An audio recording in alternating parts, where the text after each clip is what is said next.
ગુંડાની સામે ગુંડા થવું પડે. હિંસાનો જવાબ હિંસાથી ન હોવો જોઈએ. અરે એથી ડબલ થવો જોઈએ. હું તો એમ કહું. જગદીશભાઈ, આપણે પણ સામે ગુંડા તત્વો ઉભા કરીશું તો આપણામાં તેમનામાં ફરક શું? એ પણ પ્રશ્ન. અપરાધી તત્વોની ઉપર તો તમે કાયનાતની જેમ ત્રાટકો તો જ મેળ પડે. હાલમાં સમગ્ર દેશમાં માત્ર એક જ ચર્ચા છે, જેમાં પશ્ચિમ બંગાળમાં જે રીતે જે પૂર્વ મુખ્યમંત્રી મમતા દીદી છે સતત અલગ અલગ નિવેદનો આપી રહ્યા છે, જેમાં ચૂંટણીના પરિણામો સામે આવ્યા, ચારે બાજુ ભગવો લહેરાયો, પરંતુ હજુ પણ મમતા દીદી એ પોતાની હાર સ્વીકારવા માટે તૈયાર નથી. અને આજે પણ તેમને જે છે તે એક મહત્વનું નિવેદન આપ્યું હતું, જેમાં તેઓ કહી રહ્યા છે કે હું મુખ્યમંત્રીના પદ પરથી રાજીનામું નહીં ધરું અને ભારતીય જનતા પાર્ટી જે છે તે ચૂંટણી પંચના સહકારથી પશ્ચિમ બંગાળમાં જીતી છે. તો ખરેખર જ્યારે મમતા દીદી કહી રહ્યા છે રાજીનામાને લઈને, તો તેના પાછળનો તર્ક શું છે અને ખરેખર હવે આવતા સમયમાં કઈ પરિસ્થિતિ સર્જાશે તે અંગે સીધા વાત કરીશું વરિષ્ઠ પત્રકાર જગદીશભાઈ મહેતા પાસેથી. જી જગદીશભાઈ, સ્વાગત છે આપનું ક્રાંતિમાર્ગમાં. જી બેન, નમસ્કાર. જગદીશભાઈ, જે રીતે વેસ્ટ બેંગાલ એટલે કે પશ્ચિમ બંગાળના જે પૂર્વ મુખ્યમંત્રી મમતા દીદી દ્વારા એક નિવેદન આપવામાં આવ્યું, જે છેલ્લા 2 દિવસથી તેઓ આપી જ રહ્યા છે કે હું રાજીનામું નહીં ધરું, તો તેના પાછળનો તર્ક શું છે અને આવતા કેવી પરિસ્થિતિ સર્જાઈ શકે છે? મિક્ષુબેન, મમતા બેનર્જીનો હવે જે જીદ જે છે રાજીનામું નહીં આપવાની, એ શું છે? એના હતાશ કાર્યકરોમાં મોરલ અપ કરવાની ખાલી એક રાજકીય પ્રક્રિયા છે.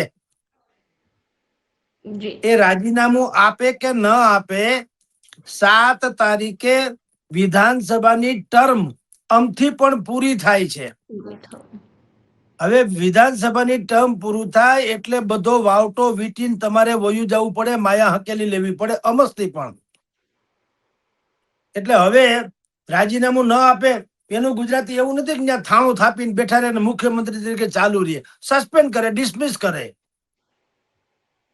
બંધારણમાં બધી જ પ્રકારની જોગવાઈ છે, પણ મમતા બેનર્જી જેવી વ્યક્તિઓને આવું છાજતું નથી, અથવા તો એનું ઓરિજિનલ કલ્ચર બહાર આવી ગયું કે આને બંધારણને કાંઈ લેવા દેવા નહીં. આજ મમતા બેનર્જી, આજ રાહુલ ગાંધી, આજ ખડગેજી, આજ કેજરીવાલ, આજ મુલાયમસિંહ યાદવના દીકરા અખિલેશ સહિતના બધા જ લોકો એક મંચ ઉપર આવ્યા હતા. શું કહેતા હતા? બંધારણ બચાવો, ભારત બચાવો.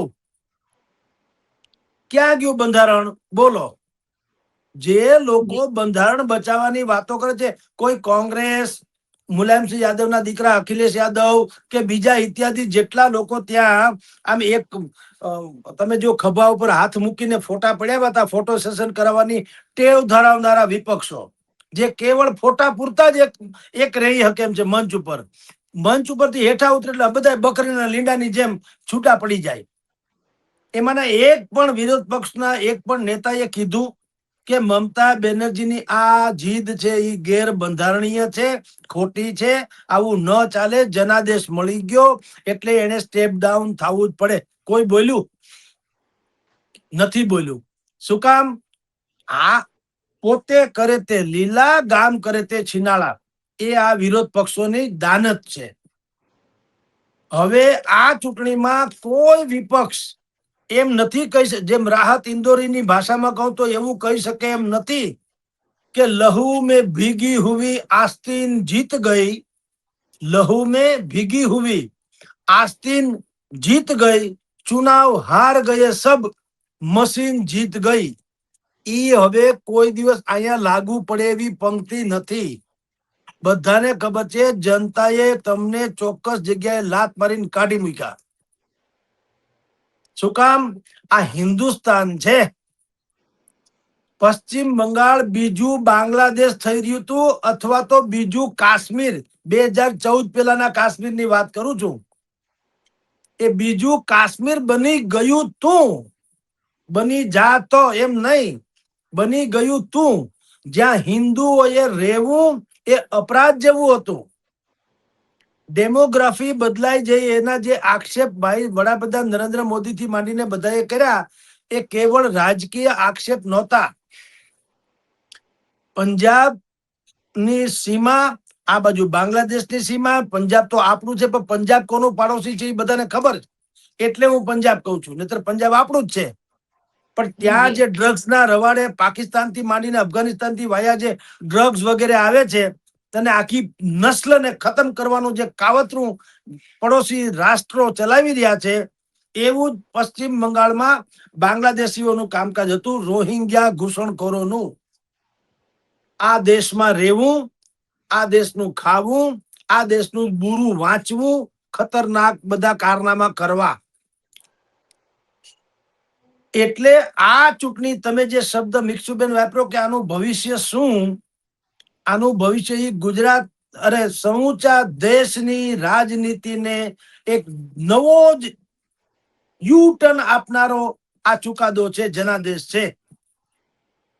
7.60 લાખ એટલે 7 કરોડ અને 60 લાખ ની જનસંખ્યા ધરાવતું પશ્ચિમ બંગાળમાંથી 93 લાખ જેટલા ઘૂસણખોરો અથવા તો બોગસ વોટદારોના નામ કમી કરવા પડ્યા. તમે કલ્પના તો કરો, 93 લાખ, 93 lakhs. એ લોકો ચૂંટણીમાં કેટલો પ્રભાવ પાડી શકતા હશે તમે જુઓ. અને એના જ આધારે અત્યાર સુધી એ લોકો લડ્યા કર્યા, અત્યાર સુધી કહેવાતી જીત મેળવ્યા કર્યા. અત્યારે જે મમતા બેનર્જી છાતી કૂટે છે કે મેં હારી નહીં હું, મુझे હરાયા ગરાયા ગયા હૈ. અરે હરાઈ ગઈ હે તો હારું થયું, હરાઈ ગઈ હે તો. હરાયા ઢોરની જેમ આના તૃણમૂલ કોંગ્રેસના ગુંડાઓ આપણા હિન્દુસ્તાનમાં રહેનારા તમામ લોકોને ભયંકર હદે પીડા આપતા હતા. એ ખંડણી ઉઘરાવતા હતા, પ્રોટેક્શન મની જેને કહેવામાં આવે ઉઘરાવતા હતા. ઉદ્યોગપતિઓ, ધંધાદારીઓ, બીજા કોઈ લોકો એની પાસેથી પૈસા વસૂલવા, સુરક્ષાના નામે ફાવે તેની છેડતી કરવી, ફાવે તેની ઉપર રેપ કરવા, ફાવે તેના મર્ડર કરવા. એક મુદ્દાનો કાર્યક્રમ હતો, અરાજકતાની ચરમસીમા. અને એને તૃણમૂલ કોંગ્રેસની શેહ એટલે એની શરમ ભરતા હતા, એ લોકોની રક્ષા કરતા હતા આવા અપરાધી તત્વોની. મમતા બેનર્જી સ્વયં એક વખત બોલી ગયા હતા કે યા તો અમને સ્વતંત્ર આપણે પશ્ચિમ બંગાળ આપો, નહીતર અમે બાંગ્લાદેશમાં ભળી જવા તૈયાર છીએ. બોલો. એટલે તમારી જાણ ખાતર આ ચુકાદો કેવળ પશ્ચિમ બંગાળ પૂરતો નહીં, પશ્ચિમ બંગાળમાં વિશેષ છે એટલે એને આપણે વિશેષ ચર્ચા કરીએ છીએ. પણ તમે આસામમાં હેમંત કુમાર બિસ્વાની સરકાર જીતી, એ શું કામ જીતી?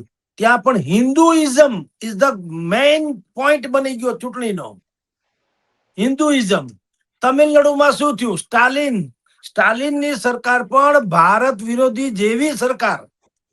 એને ભારતની સંસ્કૃતિ સાથે લેવા દેવા નહીં કે અમે દ્રવિડની સંસ્કૃતિ એમ કરીને એને સનાતન સંસ્કૃતિનો તો નાશ કરવો જોઈએ, ખતમ કરવું જોઈએ એવું એને કીધેલું સ્ટાલિને, કે સનાતન ધર્મને તો નાશ કરી નાખવો જોઈએ. એટલે આ બધા જ લોકો કેવળ દેખાવમાં જ હિન્દુ હતા અથવા તો હિન્દુસ્તાની હતા, પણ એની માનસિકતા આ જેમ પશ્ચિમ બંગાળમાં ડાબેરીઓની પેલા માનસિકતા હતી, એ ડાબેરીઓની અને કેરળમાં એ માનસિકતા શું હતી? રશિયાના સામ્યવાદ જેવી. ખાલી નામ જ સામ્યવાદનું, હો, બાકી કઈ આપણી જેમ જ બધું ભગવાનની દયા, સત્યાનાશનો પાયો. સામ્યવાદનો મૂળ જે આખો કન્સેપ્ટ છે એનો એક પણ લીટી અહીંયા અમલમાં નથી. અહીંયા ઘર ભરો આંદોલન, રૂપિયા પેદા કરો, કટાવો, બધા ગુના અપરાધો કરો, આપણી સત્તા ટકી રહેવી જોઈએ. કોના આધારે? શ્રમિકો, મજૂરો, ગરીબ, નબળા વર્ગના લોકો, અશિક્ષિત, અવિકસિત એવા લોકોના સહારે. કારણ કે એ બિચારા પાસે એક તો બે ટાણાનું ભેગું કરવાનો વખત નથી રહેતો, તો વિચારવાનો ક્યાં ટાઈમ રહે? એટલે એવાના ખભે બંદૂક મૂકી અને આ લોકોએ ડાબેરીઓએ પશ્ચિમ બંગાળમાં 32-33 વર્ષ જ્યોતિ બસુએ રાજ કર્યું. ત્યાર પછી એની ચુંગાલમાંથી છૂટી અને મમતા બેનર્જીના કોઈએ પાલો પકડ્યો પશ્ચિમ બંગાળે, પણ આ તો બકરું કાઢતા ઊંટિયું પેઠા જેવું થયું. એટલે 15 વર્ષના શાસનથી ત્રાહિમામ પોકારેલી પ્રજાએ કેન્દ્ર સરકારને આમ જુઓ તો આજીજી કરી કે તમે ફ્રી એન્ડ ફેર અગર જો મતદાન કરાવી શકો તો અમે આમાંથી છૂટવા માંગીએ છીએ. જે કેન્દ્રમાં અમિત શાહ, ગૃહમંત્રી અમિત શાહ થી માંડી નરેન્દ્ર મોદીની સરકારે એની વ્યવસ્થા કરી. અને લાખોની સંખ્યામાં ત્યાં અર્ધ સૈનિક દળો ઉતાર્યા, જે કાશ્મીરમાં તમને જોવા મળે એવી રીતના એટલા સુરક્ષા દળો ઉતારવા પડ્યા. ત્યારે તો મેળ પડ્યો આ ચૂંટણીનો. એટલે તમારા પ્રશ્નનો પુનઃ જવાબ આપું એક લીટીમાં, તો આ ચૂંટણી જે છે એ ચૂંટણીએ ભારતની રાજનીતિની દિશા નક્કી કરી દીધી છે. જો હિન્દુ હિત કી બાત કરેગા वो ही देश पर राज करेगा. जी बेन. જગદીશભાઈ, જો તમે ગુંડા તત્વની જ વાત કરી રહ્યા છો, તો એક રિપોર્ટ સામે આવ્યો જેમાં ભારતીય જનતા પાર્ટીએ જેટલા પણ ઉમેદવારો ત્યાં ઉતાર્યા હતા, જેટલા પણ ઉમેદવારો ત્યાં જીત્યા, તેમાંથી સૌથી વધુ ક્રિમિનલ કેસો જે છે તેમના પર ચાલી રહ્યા છે.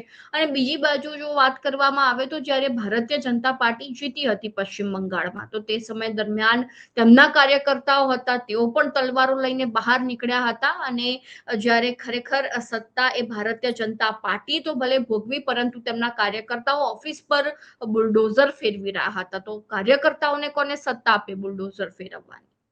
જુઓ બેન, એક વસ્તુ કહું, કાંટો કાંટાથી નીકળે, લોહા લોહે કો કાટતા હે. તમે મને ઝાપટ મારો તો હું તમને ખાલી હાથ જોડીને ઉભો રહો એવી હવે જગત રહ્યું નથી. પશ્ચિમ બંગાળમાં ભારતીય જનતા પાર્ટીના લોકો તલવાર લઈને બચવું તો ખરું કે નહીં? આ લોકો રિવોલ્વરના લાયસન્સ લોકો લે શું કામ છે? સીન સપાટા કરવા લે છે.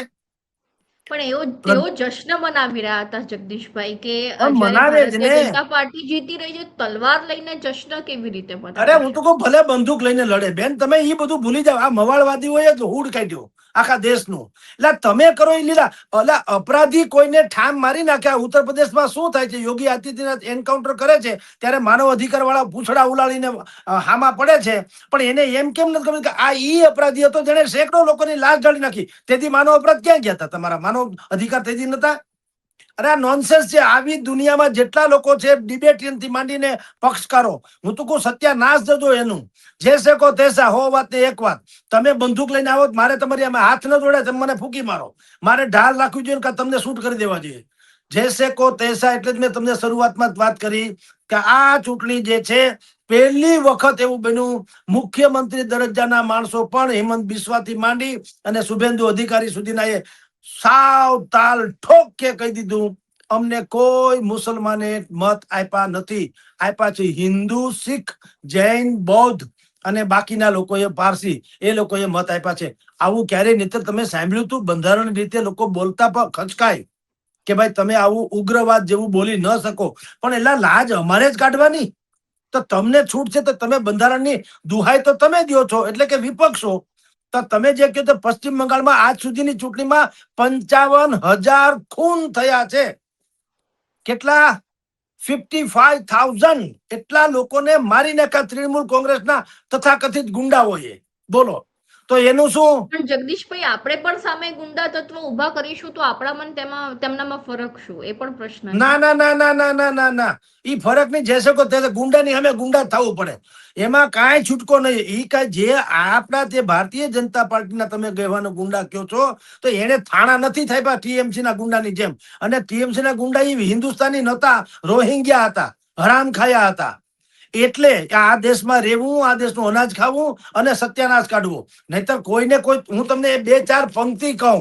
જે રાહત ઇન્દોરી જે ખતરનાક બોલતા હતા, કિસી का बाप का हिंदुस्तान थोड़ी है, હવે એની વિરુદ્ધમાં તો એના જવાબ રૂપે જે ભાઈ બોલ્યા બેચેન મધુપુરી, એવો એક કવિએ કીધું, એ રોહિંગ્યાના સેન્સમાં લાગુ પડે. એટલે તમને કહું છું કે આપણે બહુ રૂપાળા કે ભોળા થવાની જરાય જરૂર નથી. કાંટો લાગે કાંટાથી જ નીકળે. લોહા જ લોહે કો કાટતા હે. તમે ત્યાં રબર લઈને ઉભા રહ્યો તો તમારું ન આવે મેળ. એટલે હું તમને કહું કે જે અત્યારે આ લોકો કહે છે કે ભાઈ ભારતીય જનતા પાર્ટી લોકો તલવાર લઈને આમ કરવું એટલે અમે લોકો નારાજ છે. ભાઈ તમે આખી જિંદગી આ કર્યું છે, તો તમારી સામે અમે મંજીરા લઈને ઉભા રહે તો થોડા તમે અમને જીવવા દો. એટલે ખફા હે તો હોને દો, खफा है होते हैं तो हो जाने दो, घर के मेहमान थोड़ी है और सारे जहां से लताड़े हुए हैं इनका कहीं मान थोड़ी है. बहुत लूटा फिरंगी कभी बाबर के पूतों ने, ये मेरा घर मेरी जान है, मुफ्त की सराय थोड़ी है. और यकीनन यकीनन किराएदार ही मालूम पड़ते हैं इस मुल्क में। आ कौन? रोहिंग्या ની વાત કરું છું। यकीनन किराएदार ही मालूम पड़ते हैं ये इस मुल्क में। यूं ही बेवजह अपना ही मकान कोई जलाता थोड़ी है। તમે ચારેકોર આગ લગાડી દો। અત્યાર સુધી ચાલ્યું 15 વર્ષ મમતા બેનર્જીના રાજમાં આ ચાલ્યું। ઘાતના પ્રત્યાઘાત હોય જ। ગોધરાકાંડ થાય તો સામે કોઈ માણસ શું કરે? ગુજરાતમાં શું થયું હતું? તો એમ તમે જસ્ટિફાઈ આપણે એને એમ ન કહીએ હિંસાનો જવાબ હિંસાથી ન હોવો જોઈએ। અરે એથી ડબલ થવો જોઈએ। હું તો એમ કહું હાલી હું મળ્યા છો એમ તમે અમને મારી નાખો ને અમારે મંજીરા વગાડતા રહેવાનું એવું હોય કે? તો પોલીસ રાખીએ શું કામ? જો અપરાધી તત્વોને સામે અપરાધી થવું ન હોય તો પોલીસ શું કામ રાખો છો ભાઈ? તમે જાઓ ને આમ તિલક ટપકા કરીને માળા બાળા લઈને જાઓ ને દારૂના અડ્ડા પાસે જઈને પરંતુ પોલીસ જગદીશભાઈ, જો અપરાધની સામે અપરાધીઓ વધી જશે, હિંસાની સામે હિંસા વધી જશે, તો ખરેખર છેલ્લે પરિસ્થિતિ અત્યંત એક હદથી વધુ બગડી જવાની છે। તો ઈ એ દેખા પરિસ્થિતિનો જાય। અંત ના ક્યારે બે પણ ના આવે? ના ના તમે ઈ માનસિકતામાંથી બહાર નીકળો। ઈ દેખા જાય પડશે એવા દેવા છે। તો જો શાંતિના કબૂતર ઉડાડે જ વિશ્વમાં શાંતિ થતી હોત તો કોઈ લશ્કર રાખત નહીં। કોઈએ કીધું કે ભાઈ આ શસ્ત્રો ઉપર શસ્ત્રો તમે બંધાવો છો?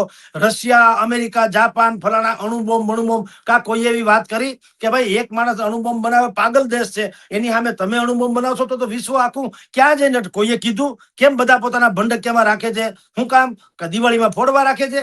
જેથી કોક ટ્રમ્પ જેવો માણસ આવી ગયો અને ઈરાનમાં જેમ હુડ કાઢ્યું એમ કોક પાગલ ક્યાંક આવી જાય આડા અવળા તો કરવાનું શું? એટલે આપણે એમ નથી કહેતા કે તમારે પણ અપરાધીને તો અપરાધી જ રીતે ટ્રીટ કરવા જોઈએ એમ કહું છું। સ્વામી સચ્ચિદાનંદ મહારાજે કીધું છે કે સજ્જનોનું ઉચિત સમયે સન્માન અને દુર્જનોનો ધડારૂપ અપમાન કે સજા જે ન આપે એ સંસારનું કોઈ ભવિષ્ય હોતું નથી। એટલે અત્યારે તમે પશ્ચિમ બંગાળમાં જુઓ લોકો ચોધાર આંસુએ રડીને કે છે કે અમે પશ્ચિમ બંગાળમાં મમતા બેનર્જીની સરકારમાં કેવી કેવી પીડા ભોગવી છે। એટલે તમે જયારે શપથ લ્યો ત્યારે જે લોકો મૃત્યુ પામ્યા છે નજીકના ભવિષ્યમાં 350-400 લોકો તો એકાદ બે વર્ષમાં ઓફ થઈ ગયા છે। એટલે એની હત્યા થઈ। ઓફ થઈ ગયા એટલે એનું મર્ડર થયા કાયદેસર। જેમ ગઈકાલે સુધેન્શુ અધિકારીના પીએ ની મર્ડર થયું તેમ। તો તમે વિચાર કરો જી હવે એનું એન્કાઉન્ટર કરીએ તો હું માનવ અધિકારનું હનન કર્યું કહેવાય? હવે એને આ હનન કર્યું કઈ નહીં બેન। આ બધી માનસિકતાએ તો હુડ કાઢ્યું। આપણા જેવા કેટલાક ડિબેટિયન્સ, આપણા જેવા કેટલાક એન્કર્સ, આપણા જેવા કેટલાક પત્રકારો, આપણા જેવા કેટલાક માનવ અધિકારના લોકો આ લોકોએ સત્યાનાશ વાળી નાખ્યો। જૈસે કો તૈસા જો સાચી વાત ન હોત તો ભગવાન કૃષ્ણ સુદર્શન ચક્રની જેમ રથનું પૈડું ઉપાડીને યુદ્ધમાં ત્રાટકા ન હોત। એને હંમેશા ના પાડી હતી કે હું શસ્ત્ર નહીં ઉપાડું તો એ જિંદગી આખી મોરલી વગાડ્યા કર્યા હોત। એવું ન કર્યું। એને ખબર પડી આ ભામ છે કોઈના કાળથી છૂટે એમ નથી, સુધરે એમ નથી। એટલે એને સુદર્શન ચક્રની જેમ રથનું પૈડાથી બધાનો વધ કરી નાખ્યો। એટલે અપરાધી તત્વોની ઉપર તો તમે કાયનાતની જેમ ત્રાટકો તો જ મેળ પડે। એટલે જે કાંઈ થયું તે હિંસાની સામે હિંસા પશ્ચિમ બંગાળમાં થઈ હું એને બિલકુલ જાયજ ઠેરવું છું। આમ જ હોવું જોઈએ જી। પરંતુ બીજી બાજુ જગદીશભાઈ, જે રીતે મમતા બેનર્જી દ્વારા એવું કહેવામાં આવ્યું કે હું જે વેસ્ટ બેંગાલમાં જે પણ ભારતીય જનતા પાર્ટીએ જીત મેળવી છે હું સુપ્રીમ કોર્ટ સુધી જઈશ અને સુપ્રીમ કોર્ટમાં જો કોઈ મારો ચુકાદો નહીં આવે તો આંતરરાષ્ટ્રીય કોર્ટમાં પણ જઈશ। અને જ્યારે આંતરરાષ્ટ્રીય કોર્ટની વાત આવે તો ચોક્કસથી એ ચૂંટણી પંચની પણ વાત આવશે। તેઓ સતત એવા નિવેદનો આપતા હોય છે કે ચૂંટણી પંચે ભાજપને સહકાર આપ્યો। તો આવા મુદ્દાઓ જ્યારે આંતરરાષ્ટ્રીય ક્ષેત્રે ચર્ચાય તો ભારતની બદનામી તો થવાની છે ચોક્કસથી। કાંઈ નહીં પેલી આબરૂ મમતાની બી એવી બધી ક્યાં છે ભલામણા? તમે સમજો હવે તમને કોઈ તો તમારા દેશમાં તમને કોઈ કૂતરું તમે હારી ગયા। બીજા તો છોડો, તમારો પક્ષ હારે તો ઠીક છે, તમે સ્વયં હારી ગયા। એટલે તમારી ખુદની કઈ વેલ્યુ નથી। આ બધું શું છે? એના તૃણમૂલ કોંગ્રેસના લોકોનું મોરલ મજબૂત કરવા વાહિયાત વાતો કરી રહી છે મમતા બેનર્જી। એનું પાવલું આવે એમ જી। નથી ન સુપ્રીમ કોર્ટમાં ને વિશ્વની કોઈ કોર્ટમાં। એવું તે હાલતું છે જનાદેશ છે તો છે। તમને કેરળમાં કાં નથી લાગતું કે કઈ ખોટું થયું હોય એમ? ને તમે જીતી ગયા એટલે કેરળમાં ત્યાં ડાબેરી પક્ષ જે એલડીએફ હારી ગયું અને યુડીઈ જીતી ગયું। યુડીએફ જીતી ગઈ। યુડીએફ જીતી ગયું કોંગ્રેસના ટેકાવાળી। ન્યા કેમ કોઈ વિપક્ષને નથી લાગતું કે અહીંયા ઈવીએમ મશીનમાં ગોટાળા છે? ન્યા નહીં, ન્યા જનાદેશ એમ ના અહીંયા વોટ કી ચોરી તો કઈ પેઢી છે? એટલે આ બધા આ સારું છે। આવા જ લોકો હોવા જોઈએ વિપક્ષમાં, જેથી સત્યાનાશ નીકળી જાય।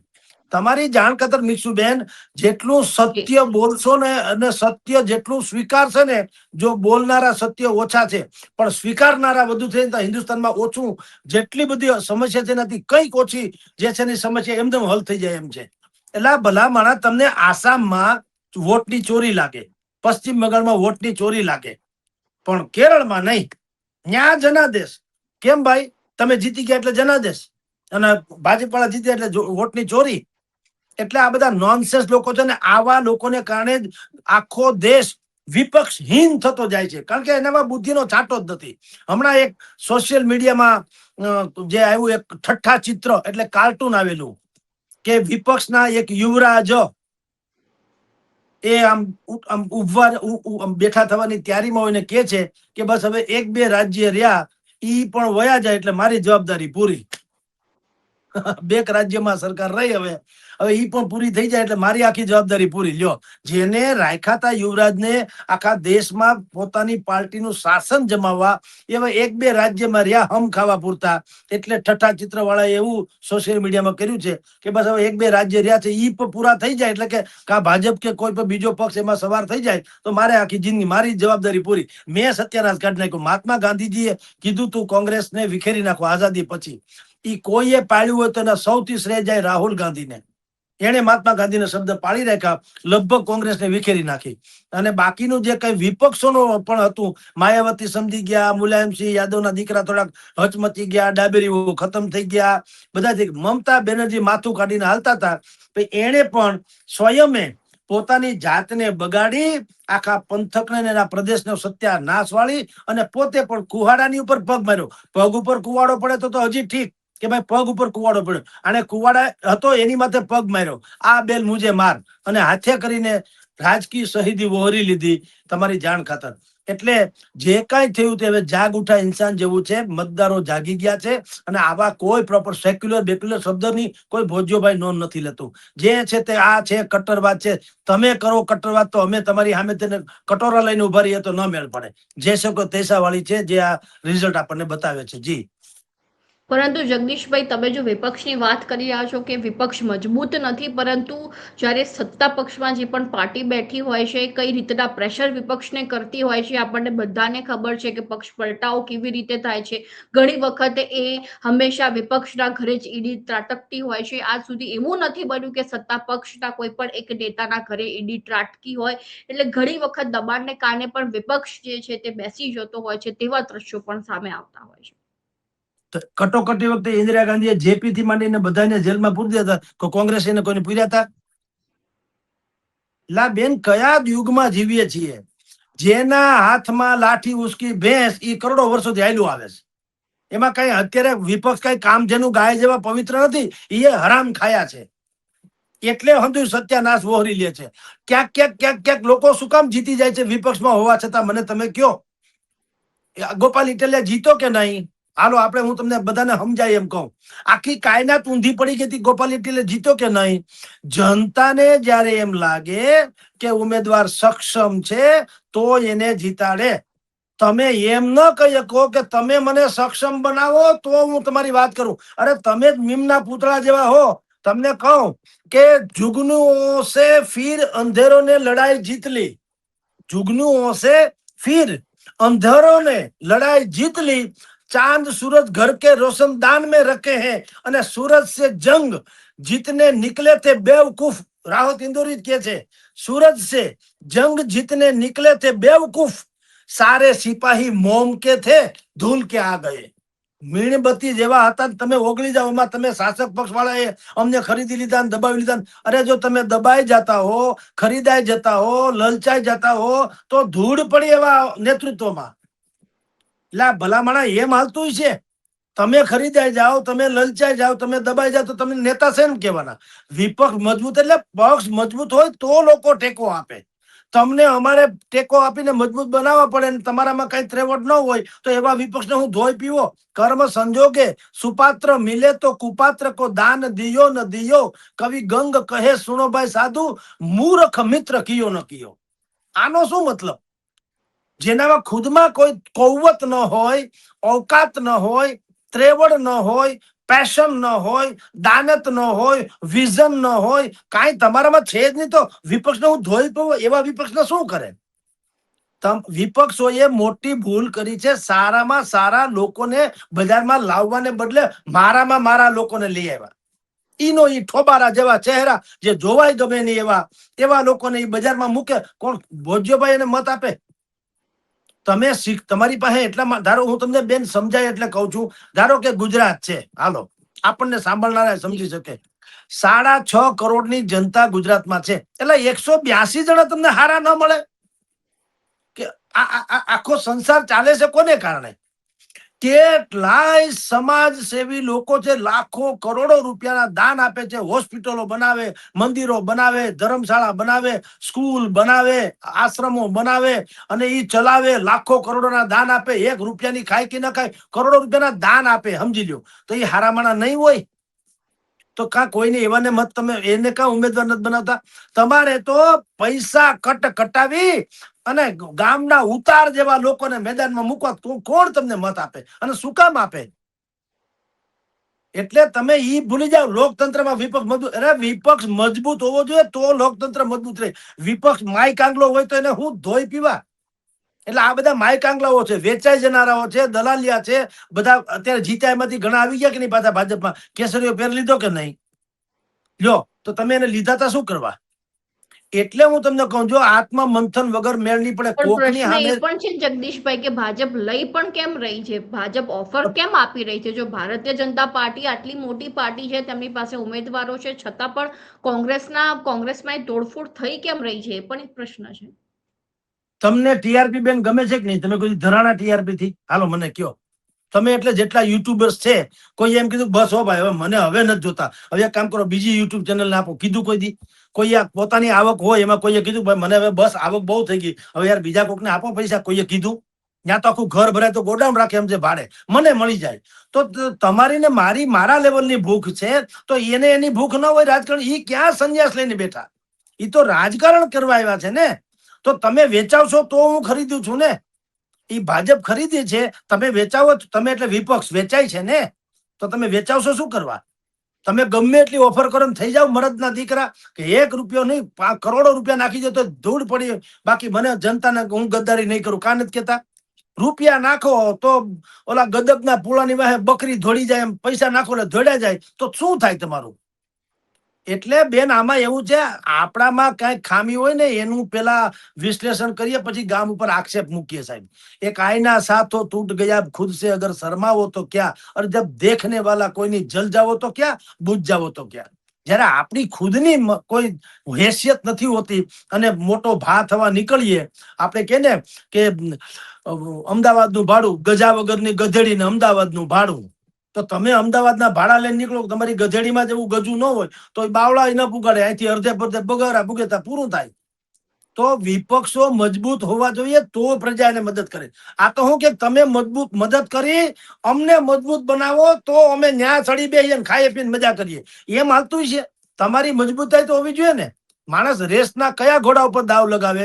જે દોડી શકતો રેવાલ ચાલ જેવો હોય, કાર મચાવ્યો, એવા ઘોડા હોય એની ઉપર તમે જુઓ લગાડે ને દાવ માણસ. કોઈ લંગડા તો ઘોડા ઉપર દાવ લગાડે? તો મૂર્ખ છે પૈસા ખોવા માટે કોઈ. એમાં વિપક્ષોથી આ ટાઈપના છે, એટલે યાર અમને ખરીદી લે છે, અમને તમે દબાઈ જાવશો એટલે તમે નબળા તો છો જ, એ તો નક્કી થયું. તો ઉભા શું કરવા મેદાનમાં? કોઈ દી તમે સાંભળ્યું લશ્કરનો વડો હોય સરહદ ઉપર જઈને એમ કે ઓહો ભાઈ અહીં તો કોઈને દયાનો છાંટો નથી હો ભાઈ સાહેબ, ભાગો અહીંથી, એમ હોય કોઈ દી? એને લશ્કરનો વડો કહેવાય? ત્યાં દયાનો છાંટો હોય ક્યાંય સરહદ ઉપર? એટલે તમે જો દબાઈ જાઓ તો તમારી નબળાઈ કહેવાય, તમે ખરીદાઈ જાય તો તમારી નૈતિકતા ઉપર શંકા જાગે, અને તમે લલચાઈ જાઓ તો તમારી પરિપક્વતા ઉપર અમને શંકા જાગે. કે તમે કોઈ નાદાન છો તો તમે લલચાઈ જાઓ છો, તમને કોઈ હોદ્દાની ઓફર કરે લલચાઈ જાઓ તો તમે નાદાન છો? તમારા બુદ્ધિ નથી કે ભાઈ તો ગમે એ કરે. તમે જનતાને વફાદાર રહેવાની વાત હોય છે, પણ તમે તમારી જાતને જ વફાદાર હો છો. મને ક્યાંક બટકું નાખો તો હું તમારી ત્યાં પૂછલી પટપટાવું તો ધૂળ પડી એવા વિપક્ષમાં, સમજી લ્યો. એટલે કઉ છું હું ભાજપને ક્લીન ચીટ નથી આપતો, પણ તમે વેચાવશો તો એ ખરીદે છે ને, તમે દબાવશો તો એ દબાય છે ને, તમે લલચાઈ જવા માટે પંકાયેલા છો તો એ લલચાવે છે ને. થઈ જાવ ભાઈડા કે ભાઈ એક પણ વસ્તુ મારે કઈ સાંભળવું નથી. 1 કરોડ રૂપિયા આપે, અબજ રૂપિયા આપે, મારે જનતાની સેવા કરવી છે. કા નથી કેતા? તો આ રાજકારણ છે. ભાજપે રાજકારણ કરવા નીકળ્યું છે અને રાજકારણ છેલ્લી પાયરીનું હોય છે. ન્યા નીતિ બીતિ જો આપણે શબ્દ શું છે, રાજનીતિ. નીતિ રાજ નથી, પેલા રાજ છે પછી વધે તો નીતિ, એમ જી નીતિ રાજ નથી. એટલે ઈ બેન આક્ષેપ કરો મારી દ્રષ્ટિએ ખોટો છે. તમે ખોખલા ઉમેદવારો ઉભા રાખી અને જનતાની ઉપર ઠોકી બેસાડવા માંગતા હો તો પ્રજા મૂર્ખ નથી. એને ખબર છે કે હરેગવાનું ઝાડવું છે ને, ઝાડ એની ડાળું આવી હોય જાડી સરેગવાના ઝાડની, પણ એ હાવ પોલી હોય, બટકણી. એમાં કોઈ કરે નહીં, એનો આડહર ન બને. આડહર તો છોડો ને, ઉમરો ન બને. પણ હાગનું ઝાડવું હોય, ભલે આવું પતલું હોય હાગનું, પણ એમાં કઈ ખામી ના આવે. એમ જે માણસ મજબૂતાઈથી આગળ વધતો હોય, ભારતીય જનતા પાર્ટી તો હું એમ નથી કહેતો કે હોને મઢેલા છે કે કામધેનુ ગાય જેવા છે. એટલે 18 વાકા છે એને માની લો, પણ એ કેતો છે. એને ક્યાં દાવો કર્યો કે અમે બહુ કેજરીવાલની જેમ દાવો કર્યો કોઈ દી અમે નિષ્ઠાવાન ને પ્રમાણિક ને પૂછડું ઢીકણું એવું કઈ કહેતા નથી. Everything is fair in war and લવ, બધું ચોખ્ખું કે છે. બધું રાજકારણમાં અમે કરીએ છીએ. તો તમને કે મને કોઈ ના ક્યાં પાડે છે? સારામાં સારા નેતા હોય એને ભલે ની અપક્ષમાં હોય, આપોને મત કોણ ના પાડે? મને હમણાં અહીંયા સ્થાનિક સ્વરાજ્યની ચૂંટણીમાં 760 જેટલી બેઠક બિનહરીફ થઈ, એટલે વિપક્ષોએ આક્ષેપ કરેલો કે આ ખરીદી લીધા, દબાવી દીધા, ફલાણું. મેં કીધું હાલો કાંઈ વાંધો નહીં, બે ઘડી માની લ્યો કે 760 લોકોને દબાવી દીધા, ખરીદી લીધા ને બધું કરી લીધું. ઓકે, 10,000 બેઠક છે, એમાંથી 700 એટલે કે 1000 પૂરી કરો. હાલો 1000 ગઈ, 9,000 તો બાકી છે ને તમારામાં. તો 9,000 માં પાઠ ભણાવી દો ભારતીય જનતા પાર્ટીને. હાલો, તમને અત્યારથી જ ખબર પડી તો ગઈ કે દબાવ્યા છે, વેચાઈ, ખરીદી લીધા છે અને આ લોકોએ લલચાવી લીધા છે. તો બાકીના 9,000 વધ્યા ને. તો 9,000 માં જનતાને અકલ નથી કે ભાઈ આ લોકો છાપામાં આવ્યું, બધા વાંચ્યું તો ખરું, ટીવીમાં આવ્યું, બધાએ જોયું તો ખરું કે ભાઈ આ બધા ખરીદી લે છે. તો 9,000 બાકી વધ્યા હતા. ત્રેવડો તો જીતાડી દીધા હતો વિપક્ષના 9,000 ને. અરે ડિપોઝિટે ન રહેવા દીધી. આવા લોકોનું કોઈ આવે નહીં. એ બધાને ખબર છે કે આ ખાલી ઉલ્લુ બનાવે છે. તમે લોકતંત્રની વાત કરો, આજ મમતા બેનર્જી કરતી હતી ને લોકતંત્રની વાત, રાહુલ ગાંધીને હારે લોકતંત્ર બચાવો. અત્યારે કા રાજીનામું નથી આપતા? આવું સાંભળ્યું ક્યાંય દુનિયામાં કે જે હાર્યા પછી રાજીનામું? હું હારી નથી, મને હરાવવામાં આવી છે. તો એમ જ હોય ને. તમે અમથાઈ ક્યાં ઉખડો એમ છો? તમને ઉખેડવા જ પડે એમ હતા. એટલે આવી કોઈ વાતનો મતલબ નથી. બરાબર થઈ રહ્યું છે જે થઈ રહ્યું છે. હું તો એને ત્યાં સુધી કહું છું, હિંસા ટુ હિંસા થાય હું તો જાય જ માનો. એ જેસે કો તેસા. જુઓ, દાઉદ ને મારી નાખો ને, એ જ મોટી જીવ દયા છે, જીવ હિંસા નથી. દામોદરભાઈ હોય નિર્દોષ, એને તમે મારો ને તો જીવ હિંસા કહેવાય. દાઉદ ને મારો તો જીવ દયા કહેવાય. બીજા હજારો બચી જાય આ હરામ ખાયા માન નાખો તો. એટલે આ બધી માનસિકતા ડિબેટનો વિષય છે, એ જવા દો. જેસો કે તેસા કરો તો જ મેળ પડે. આ ચૂંટણીમાં જો પશ્ચિમ બંગાળમાં ભારતીય જનતા પાર્ટીની ફતેહ ન થઈ હોત તો આપણે બીજું કાશ્મીર જોતા હોત. તો ઈ સાચું કે આ સાચું? ભલે પછી જે થવું થાય, જનતાના હાથમાં અમસ્તું બધું છે. માની લો ભારતીય જનતા પાર્ટી ફાટા ફરશે અને ઉલટું ઊંધાહમું કરશે તો પ્રજાની પાસે છે જ ને 5 વર્ષે ચુકાદો આપવાનો. એની પાસે નિચોડ તો છે ને, એમાં ક્યાં કોઈ રોકે છે? પણ કમસે કમ તમારા ખભે હાથ મૂકીને વાત તો કરી શકીએ છીએ. હવે ઓલા તો તમારી જાણ ખાતર, જેમ સુદેન્શુ અધિકારીના પીએ ને ગોળી મારી, એ એક જ બધાનો કાર્યક્રમ હતો, ઢીસુમ ઢીસુમ. હવે એનું કોણ કરશે? મને કયો જી તમે. હાલો, એને હિંસા કરી હું ઈ જાય જ ને, અમારે એની અમે કાનૂની કાર્યવાહી જ કરવાની. એમ એવું હોય ક્યાંય જિંદગીમાં? એવું હોય એમાં જ આપણે ભારત એટલું પાછળ રહી ગયું. જો જેસે કો તેસા વાળી કરી હોત તો આજે આપણે ઇઝરાયલ જેવા હોત કે આખી દુનિયાના તમામ રાષ્ટ્રો એની અરતા ફરતા છે, બધા શત્રુ છે. પણ શત્રુ છે, પણ કોઈની મજાલ છે ઇઝરાયલ સામે કોઈ ચૂ કે ચા કરીને જાય? એટલે ભાઈ, આપણા આત્મરક્ષણ કરવાનો અધિકાર તો હોય કે નહીં? ફટકડી હું ફોટા બાંધવા, ફોટા પડવા રાખી હોય લોકો લે છે લાયસન્સ. એવું ન હોય. આત્મરક્ષા માટે છે. જે શસ્ત્રો તો આની પાસે આતંકવાદી પાસે છે ને શસ્ત્રો તો સૈનિક પાસે છે. સૈનિકનું શસ્ત્ર આપણને અભયદાન આપે, આતંકવાદીઓ થથરાવે ને તો શસ્ત્ર બે પાસે છે. તો કોઈ સૈન્ય એમ હોય કે ના ના, એક કામ કરો, આતંકવાદી જઈને હાથ જોડીને કે ભાઈ સાહેબ, તમે કેવા સારા માણસના દીકરા છો, આ શસ્ત્ર ઘાતક કહેવાય, કોકનો પ્રાણ હરી લે, તમે આ રવાડે ચડોમાં, તમે તો એન્જિનિયર ડોક્ટર બનવાના સક્ષમ હોઈ શકો. આવી ભાષણ આપો તો આતંકવાદી સુધરે? એ તો હરામ ખાયા છે. એટલે એને ઠામ મારી નાખવા જોઈએ. એટલે જે કાંઈ થાય છે પશ્ચિમ બંગાળમાં ઉચિત થાય છે. બે ધડક કહું છું. જી જી જગદીશભાઈ, ધન્યવાદ આપનો માહિતી આપવા બદલ. જી નમસ્કાર.